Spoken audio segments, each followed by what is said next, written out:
Literal, ang ganda ng skin tint na to. Like, kung gusto niyo ng skin tint na very lightweight lang at gusto niyo nag-glow kayo, this is the best, guys. Ever Belena Plus Good Skin Day. Serum infused skin tint siya.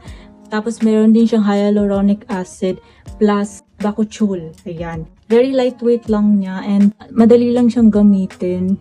Unlike sa mga ibang skin tint or yung mga foundation na mabibigat sa mukha. Ito guys, for everyday talaga siya. Okay, tapos ang bango niya. Bango niya be. Very skin tint. Parang skincare yung amoy, ganun. Look at this. Oh. Tignan mo, ang dali niyang i-apply kahit fingers lang yung pang-blend mo. Tignan mo kung gaano siya nag-glow. As you can see, di ba?